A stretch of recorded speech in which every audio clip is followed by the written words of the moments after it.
오래전에 어떤 분이 제게 이런 질문했습니다. 목사님, 제가 구원받은 사람 맞습니까? 그런 질문을 하는 거예요. 그래서 제가 곰곰이 생각을 하다가 그분에게 이런 비유의 말씀을 드렸습니다. 그분이 말씀하기를 주일날 예배를 드려서 말씀을 들으면은 은혜가 되는 것 같은데 며칠 지나면 옛날로 돌아가고, 또 부흥회를 참석해서 은혜 받는 것 같지만 또 얼마 지나면은 또 옛날로 돌아간 것 같고, 그러니 제가 구원받은 것 맞습니까? 그런 질문이었어요. 그래서 제가 비유로 이런 얘기를 드렸습니다. 캘리포니아에 가면은 건기에는 비가 전혀 오지 않다가 우기에만 갑자기 많이 쏟아집니다. 그래서 여러분 뉴스를 통해서 보면은 캘리포니아의 어떤 댐이 지금 난리가 났잖아요. 그래서 20만 명이 넘는 사람이 이베큐에되고 지금 어려움이 많은데, 지금이 우기이기 때문에 그런 것입니다. 건기 때는 비가 안 와요. 그러다가 어쩌다가 그 비가 오면 어떻게 될까요? 저수지가 온통 말라 있었으니 마른 땅에 그저 바닥이 쭉쭉쭉쭉 갈라져 있습니다. 거기에 빗방울이 몇 방울 떨어져 봤자 먼지만 푸석이는 거예요.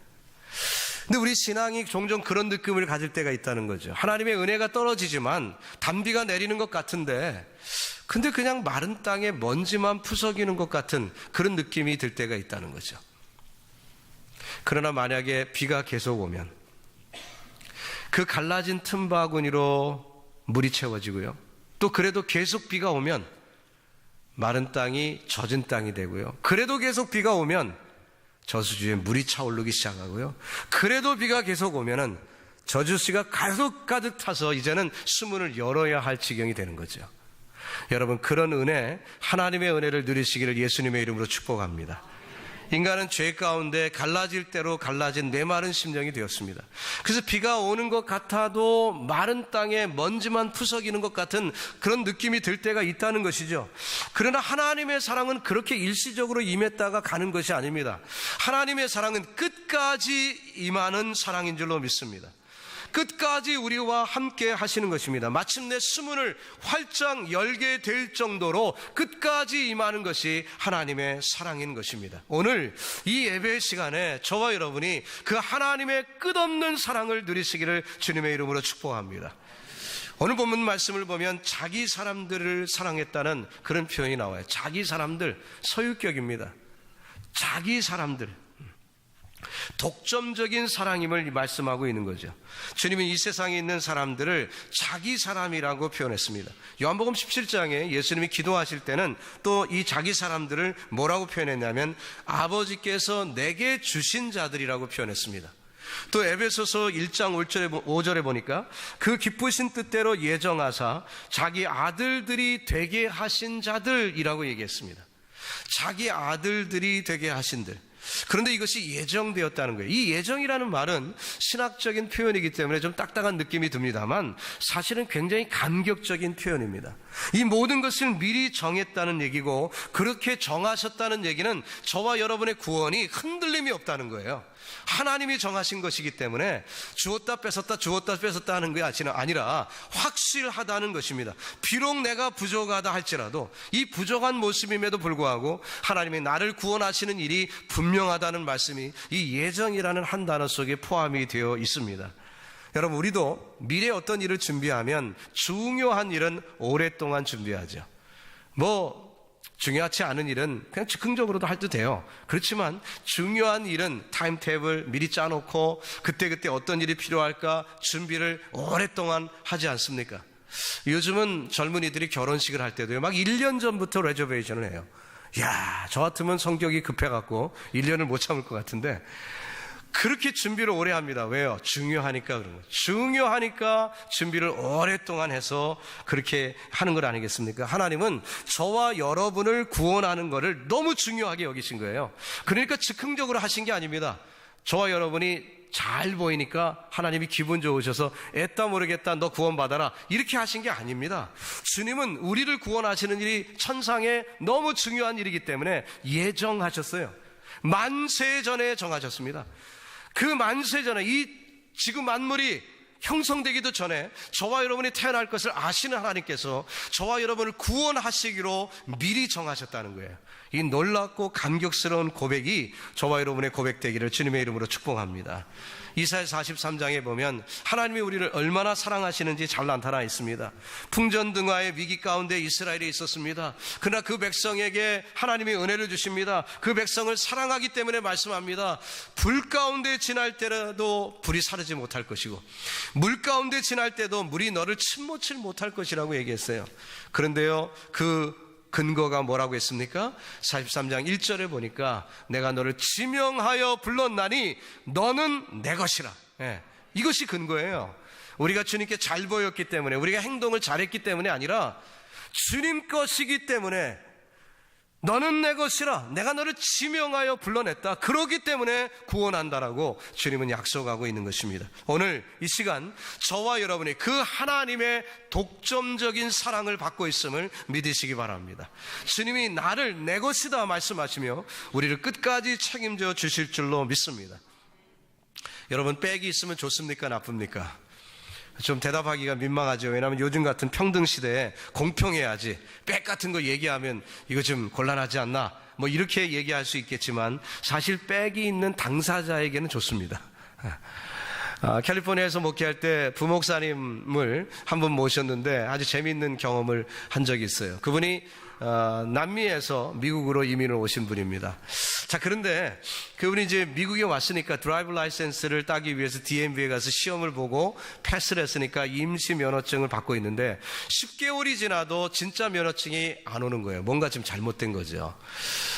그래서 이분이 이제 DMV에 할 수 없이 전화를 하게 되었습니다. 근데 영어가 짧으니까 스페니쉬로 하게 됐어요. 전화를 하는데 그 오퍼레이터가 스페니쉬로 얘기할 건 아닙니까? 근데 그 오퍼레이터가 얘기를 하다가, 그 대화를 하다가 멈칫하더니 혹시 당신 어디서 이민 왔냐고 이렇게 물어보는 거예요. 그래서 이분이 나 멕시코 시티에서 왔다고. 그랬더니 이분이 아이고 나도 멕시코 시티에서 왔다고. 액센트를 들어보니까 꼭 내 동양 사람인 것 같아갖고 그래서 물어본다고 얘기하면서 서로 즐겁게 대화를 하고 끊었습니다. 자, 어떻게 됐을까요? 3일 만에 라이센스가 왔습니다. 빽이 있으면 좋은 거예요. 그게 나쁜 건 아닙니다. 근데 저와 여러분은 하나님의 것이 되었습니다. 할렐루야. 하나님의 빽이 있습니다. 하나님이 우리를 책임져 주시는 줄로 믿습니다. 그 예수님이 우리를 향하여 말씀합니다. 끝까지 사랑하신다. 끝까지 사랑하신다. 이와 같은 특권이 저와 여러분에게 있음을 믿으시기 바랍니다. 하나님의 끝까지의 사랑의 대상이 되셨음을 확실히 믿기를 바랍니다.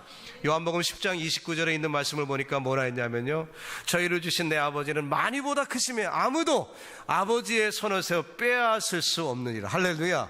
저와 여러분을 누구도 빼앗아갈 수 없습니다. 세상 어떤 누구도 빼앗아갈 수 없습니다. 얼마나 좋은 말씀인지 몰라요. 여러분, 가슴에 품고 믿음의 담대함을 가지고 승리하기를 주님의 이름으로 축복합니다.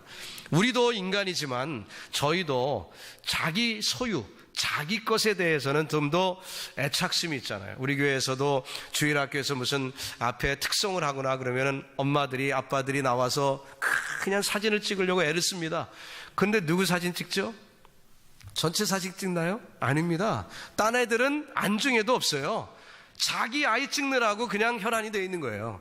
그 나쁜 것은 아닙니다. 왜? 당연하죠. 자기 아이니까 애착심이 있고 그런 거 뭐 일반적인 건 아닙니까? 예, 우리도 그렇습니다. 언젠가 한번 예를 드린 적이 있었죠. 어느 날 전철역에서 그 기차를 기다리고 있던 아주머니가 그만 날치기를 당했습니다. 그래서 핸드백을 어떤 강도가 탁 채갖고 도망가는 거예요. 의협심이 강한 어떤 청년이 그걸 보고 있다니까 달려간 거죠. 그래갖고 그 강도하고 이제 결투가 벌어졌습니다. 그래서 결국은 이제 제압을 하고 그 핸드백을 찾아다가 그 아주머니에게 돌려줬어요. 하지만 이 청년은 강도가 휘둘른 흉기 때문에 전치 4주의 그런 신창에 이런 어려움을 받고 그만 부상을 입고 병원에 입원을 하게 된 것입니다. 그 많은 취재 기자들이 와서 모범시민이라 칭찬하며 사람들이 이렇게 칭찬하고 있고 꽃도 보내고 막 그랬어요. 근데 손님들이 다 떠난 다음에 이제 밤중이 됐습니다. 어두운 밤이 돼서 이제 그 어머니가 혼자 그 아들을 돌보고 있습니다. 붕대로 온몸을 칭칭 감은 아들을 보면서 이 어머니가 귓속말로 이렇게 얘기합니다. 아들아, 장하다. 너 참 장해. 그런데 다음번에는 그냥 못 본 척 할 수 없니? 그렇게 얘기하는 거죠. 왜냐하면 자기 아이가 그 누워있는 모습을 보는 어머니는 마음이 안타까운 거예요. 아무리 좋은 일을 했어도 그렇게 몸에 부상을 입고 누워있는 아이가 안타까워서 얘기하는 그 어머니 심정 아닙니까? 그 아이의 어머니니까 그렇게 얘기하는 거죠. 여러분, 우리는 이렇게 관계가 있다는 건 내 것이다, 나의 것이다, 이것은 소중한 것입니다. 그렇기 때문에 우리는 특별한 대상이 되고 특별한 판단이 쓰는 거죠. 신문기자, 세상 사람들은 모범시민이다 칭찬할 수 있겠지만, 그러나 막상 그 어머니는 그 아픈 아이, 누워있는 아이를 보며 가슴이 미어지는 거예요. 그런 건 아니겠습니까? 우리 하나님이 너는 내 것이라, 내 아들이라고 우리를 얘기하고 있습니다. 끝까지 사랑하신다고 말씀하고 있습니다. 이 사랑은 보통 사랑이 아니라는 거예요. 독점적인 사랑이라는 거죠. 여러분, 그 사랑을 우리가 받고 있음을 놓치지 마시고 믿음으로 느끼며 체험하며 살기를 주님의 이름으로 축복합니다. 오늘 성경 말씀은 자기 사람을 사랑하시되 끝까지 사랑하신다고 이렇게 요한은 표현을 했습니다. He loved them to the last. The full extent of love. 이렇게 얘기합니다. Full extent of his love. 예. 아주 강한 표현이죠. 예수님이 자기 사람을 사랑하되 끝까지 사랑하신다. 좀 더 이렇게 설명을 한다면은 생명을 다해 사랑하신다는 거죠. 어떤 형편에 있든지 간에 사랑하신다는 거죠. 영원히 endless love라는 거죠. 예. 십자가 상에서 주님이 그렇게 말씀하지 않았습니까? It is finished. 다 이루었다. 테텔라스타이. 주님이 그렇게 말씀했습니다. 자, 다 이루었다. 모든 것을 다 이루었다. 끝까지 사랑을 주님은 십자가 위에서 실천하신 것이죠. 아마 사도 요한은 예수님의 그 공생의 기간 3년 동안 쫓아다니면서 그 끝까지의 사랑을 잘 몰랐을 거예요. 이해를 잘 못했을 것입니다. 그러나 수십 년 지났습니다. 성숙한 요한이 되었습니다. 그래서 예수님이 하신 행적을 다 기억하며 이제 성경을 기록하고 있을 때 그 엄청난 사랑을 깨닫게 되었습니다. 그래서 지금 성경을 기록하는 그 순간에 그 깨달음을 가지고 기억할 때 제자들을 향한 그 엄청난 사랑을 무슨 단어로 표현할까? 어떤 표현으로 내가 이것을 기록할까? 그는 이 끝까지라는 단어를 생각하게 된 거죠. 끝까지 사랑하셨다. 여러분, 그 당시에는요, 요즘처럼 종이가 흔한 시대가 아닙니다. 컴퓨터로 썼다 지웠다 만대로 그렇게 할 수 있는 때가 아니에요. 그렇기 때문에 이 단어 하나하나를 엄청나게 중요하게 고르는 것입니다. 왜? 지우고 다시 쓸 수가 없거든요. 그러니까 고민을 하며 선택해 보는 거예요. 머릿속에 수십 번 생각을 했다가 드디어 양피지에 옮겨 놓는 것입니다. 그러기에 이 끝까지 사랑하셨다는 이 표현은 요한의 머릿속에 고민하면서 나온 표현이라는 거예요. 여러분, 그 끝까지 사랑이 저와 여러분을 향한 것임을 꼭 잊지 마시길 바랍니다. 주님은 이 표현 이후에 제자들의 발을 씻는 것으로 그 끝까지의 사랑을 또 표현하십니다.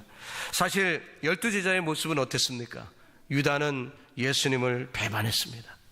베드로는 예수님을 배신했습니다. 나머지 제자들도 한결같이 십자가 앞에 두고 그들은 뿔뿔이 흩어지고 말았습니다. 그들의 수준이 그 수준이었어요. 그러나 주님은 이 모든 것을 아시면서도 끝까지 사랑하고 계시는 것입니다. 그 대표는 우리 베드로를 한번 생각해 봅시다. 그는 죽음의 위험을 받자 예수님을 3번 부인했죠. 그리고 자기 갈 길로 가버리고 말았습니다. 예수님이 그 제자 베드로를 어떻게 생각하셨을까요? 우리 같으면 어때요? 괘씸하죠? 이런 놈이 어디 있습니까? 아니, 그래도 자기를 수제자로 이렇게 취급해주고 했는데 이렇게 나에게 얘기할 수가 있는가? 배신자죠. 그러나 주님은 그를 다시 찾으시고 그에게 사랑을 구걸하십니다. 내가 나를 사랑하느냐? 요한 아들 시몬아, 내가 이 사람들보다 더 나를 사랑하느냐? Do you love me more than this? 라고 얘기하며 주님은 그에게 사랑을 구걸하고 있습니다. 책망이 아니죠. 여러분, 우리도 혹시 연애할 때 이런 말 좀 해보지 않았습니까? 당신 나 사랑해? 이런 얘기 해보죠. 그런데 그 말을 하는 사람은 어떤 입장입니까? 나는 당신을 사랑하는 게 분명한데 요즘 행동하는 거 보니까 조금 이제 식은 것 같다는 거예요. 그때 어때요? 당신 나 사랑해? 이렇게 물어보잖아요. 안 해보신 것 같아요. 그런 거거든요, 심리가. 당신 나 사랑하오? 이렇게 물어볼 때는 나는 당신을 사랑하는 게 분명한데, 확실인데, 당신이 나 사랑하는 거 안 같다는 거죠. 그렇게 물어보는 거죠. 예수님이 지금 베드로에게 그렇게 사랑 구걸을 하고 계시는 거예요. 어떻게 보면 참 처참하죠. 그러나 주님은 끝없이 베드로를 사랑하셨기 때문에 그렇게 말씀을 하신 것입니다. 여러분, 어떤 의미에서 저와 여러분의 모습이 꼭 베드로 같지 않습니까? 때로 하나님을 원망하고 배반한 적이 한두 번이 아니죠. 근데 주님은 절대로 우리를 버리시지 않고 그 말 그대로 끝까지 사랑하시는 것입니다. 로마서 8장 35절에 이런 말씀이 나옵니다. 누가 우리를 그리스도의 사랑에서 끊으리요? 환난이나 곤고나 핍박이나 기근이나 적신이나 위험이나 칼이랴. 우리를 그리스도의 사랑에서 끊을 수 있는 것이 아무것도 없다고 그렇게 말씀하고 있습니다. 이 사랑을 누가 받았어요? 저와 여러분이 받았어요. 우리가 받은 것입니다. 끊을 수 없는 사랑의 대상이 된 거예요. 여러분, 그 은총을 누리시기를 주님의 이름으로 축복합니다. 젊은이들이 많이 읽는 책 중에 마음을 열어주는 101가지 이야기라는 그런 책이 있습니다. 잭 캔필드, 마크 빅터 한센이라는 두 분이 공저로 쓴 책이에요. 근데 거기에 책을 읽어보신 분들은 아시겠지만 한 두세 페이지 되는 짤막한 이야기들을 101가지 쭉 묶어놓은 그런 책입니다. 제가 다 읽고 우리 교인 중에 누군가에게 선물했는데 누구한테 줬는지 잘 모르겠습니다. 어쨌든 그 책에 보면은요, 이런 내용이 있어요. 200번의 허그라는 그런 조그만 그런 그 소재가 붙은 스토리가 있는데 제가 간단하게 읽어드리겠습니다. 악성암에 걸려 6개월밖에 살지 못하는 절망적인 선고를 받고 하루하루 죽음과 싸우는 아버지 한 분이 있었습니다. 이 아버지에게는 의사 아들이 하나 있었는데 이 아들과 아버지는 평시 사이가 좋지 못한 관계였습니다. 아버지는 너무 고지식하고 완고했기 때문에 자식들에게 애정 표현을 한 번도 한 적이 없습니다. 지나친 가부장적 사고방식 때문에 자식과는 아무런 의논도 하지 않고 늘 아버지는 독선으로 일관했기 때문에 아들은 많은 상처가 있었습니다. 말이 부자간이지 서로 원수 관계였습니다. 그러나 이제 멀지 않아 돌아가실 아버지를 바라보면서 아들의 마음에는 변화가 일기 시작했습니다. 아버지가 세상을 떠나기 전에 서로 마음을 터야겠다. 그래서 그는 병문안을 가서 이렇게 말하였습니다. 아버지, 제가 진정으로 아버지를 사랑하고 싶어요. 그러고는 아버지를 꽉 껴안았습니다.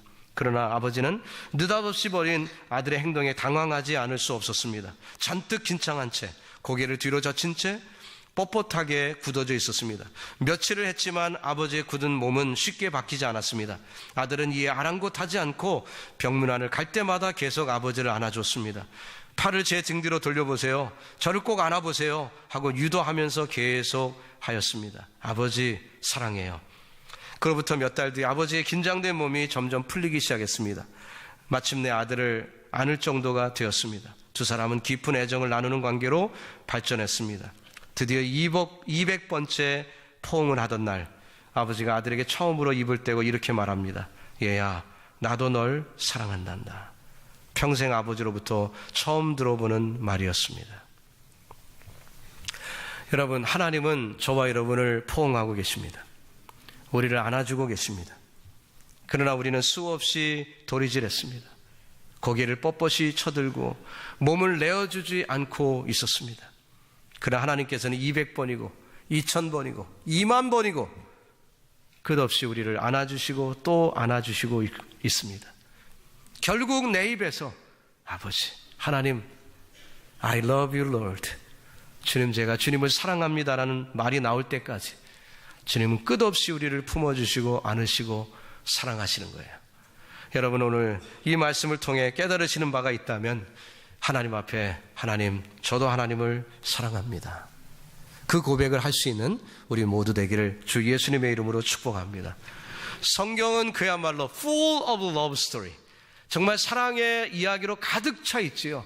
창세기부터 계시록까지 실패한 인간, 그러나 그 범죄한 인간에게 사랑을 주시며 여인의 후손을 통한 그 구속을 약속하시던 주님, 이제 그 일을 십자가 위에서 다 이루신 주님, 그리고 그것을 끝나는 것이 아니라 오고 오는 세상 인류를 위하여 구속하심을 약속하셨고 다시 오시리라 재림의 약속을 하신 주님, 그 끝까지의 사랑을 오늘도 실천하고 계심을 믿습니다. 그 사랑은 말로만 하신 것이 아니라 행동으로 보여주셨어요. 제자들의 발을 씻습니다. 우리를 성결케 해주십니다. 우리를 성화시켜 주십니다. 아들로만 삼아주신 것이 아니라, 신분만 주신 것이 아니라 아들답게 살 수 있도록 우리를 사랑하시고 끝내 우리의 입에서 주님을 사랑한다는 고백이 나올 때까지 주님은 우리를 그렇게 만들어 주시는 것입니다. 말씀 따라 사느냐, 세상에 익숙한 대로 사느냐, 이 갈등은 계속해서 우리를 괴롭게 하고 있는 것이 사실이지만, 그러나 우리는 세상을 상대로 멋지게 이겨본 경험이 별로 없지 않습니까? 실패한 기억이 더 많지 않습니까? 승리보다는 말이죠. 그런데도 주님은 약속하기를 끝까지 사랑한다고 말씀하고 있습니다. 우리가 아직 빌바를 알지도 못하고 있을 때 성령께서 말 수 없는 탄식으로 우리를 위하여 기도하신다고 했습니다. 여러분, 오늘도 성령께서 우리를 위하여 기도하시는 그 음성을 들을 수 있기를 주님의 이름으로 축복합니다. 구약의 성막을 보면 구조가 참 의미를 많이 내포하고 있지 않습니까? 거기에 보면은 제일 중요한 게 성소죠. 그 성소 안에 지성소가 있습니다. 그런데 이제 성소하고 또 제단이 있는데 그 제단 사이에 물두멍이라는 게 있어요. 이게 세숫대야 같이 생긴 거죠. 목적도 세숫대야 같은 것입니다. 닦는 거죠. 제단에서 제물을 드리던 제사장이 피가 묻고 튀기는 그런 일이 있었을 때 이제 성소에 들어가기 전에 물두멍에서 손을 닦습니다. 제사를 드림으로 성결케 되었지만 그러나 또 닦아야 하는 부분이 있는 것처럼 우리가 구원받은 것이 사실이에요. 예수 보혈로 십자가의 은혜로 우리가 구원을 받았습니다. 단번에 제사드림으로 우리는 구원을 받은 것이 확실합니다. 그러나 우리는 세상에서 또 죄를 짓고 또 때가 묻는 거예요. 그러니까 어때요? 성결케 돼야 됩니다. 씻어야 돼요. 또 닦아야 되는 것입니다. 그래서 예배가 필요한 것이고 말씀을 필요한 것이고 또 물로 닦고 또 닦는 그런 일들, 신분적으로는 아들이 되었지만 아직 신분에 걸맞지 않은 우리의 부족함 때문에 우리는 또 닦고 닦아 결국 신분에 걸맞는 모습까지, 정말 베드로가 얘기한 것처럼 신의 성품에 참여하는 때까지 우리가 나아가는 그 과정이 있다는 것입니다. 에베소서 5장 26절 이하에 보면 그 말씀을 이렇게 표현합니다. 이는 곧 물로 씻어 말씀으로 깨끗하게 하사 거룩하게 하시고 자기 앞에 영광스러운 교회로 세우사 티나 주름 잡힌 것이나 이런 것들이 없이 거룩하고 흠이 없게 하려 하심이니라 했어요. 구원으로 끝난 것이 아니라 성화시킨다는 약속의 말씀입니다. 무엇으로 성결케 된다고 했습니까? 물로 씻어 말씀으로 깨끗하게 된다 그랬어요. 말씀으로 깨끗하게 된다. 여러분, 말씀을 가까이 하시기를 주님의 이름으로 축원합니다. 말씀을 대할 기회가 있다면 놓치지 마시기를 바랍니다. 말씀이 내게 임하면 아멘으로 받으시기 바랍니다. 우리 1부 예배하고 2부 예배 사이에 성경 공부가 또 있어요. 그러니까 여러분 그 시간을 애용하시기 바랍니다. 다른 데서 대화 나누시고 그런 것보다는 성경 공부하세요. 네. 말씀을 들을 수 있는 기회가 있다면 놓치지 마세요. 이미 교회 오셨는데 뭐 다른 거 중요한 일, 섬길 일이 있다면 하셔야 되겠지만 그렇지 않다면 본당에 오셔서 성경 공부하세요. 말씀이 나를 닦아내는 것입니다. 또 닦아내고 또 닦아내는 거예요. 그 변화된 삶 속에서 아들다워지는 놀라운 축복이 임하는 줄로 믿습니다. 여러분과 저에게 이 끝까지의 사랑이 임하는 것이고 그 놀라운 축복을 경험하는 귀한 성도들 다 되시기를 예수님의 이름으로 축복합니다. 이제 말씀의 결론을 맺으려고 합니다. 이 끝까지의 사랑, 이것은 우리가 부족해도 주시는 사랑입니다.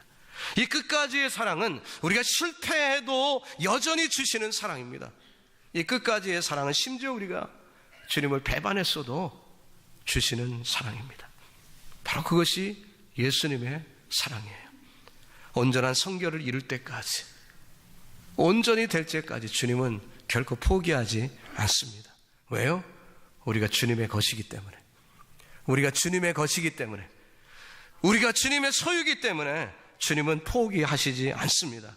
오늘도 이 말씀 속에서 참 사랑을 발견하시고 끝까지의 사랑을 체험하시며 믿음으로 가시는 의의 백성들 다 되시기를 우리 구주 예수님의 이름으로 축원합니다.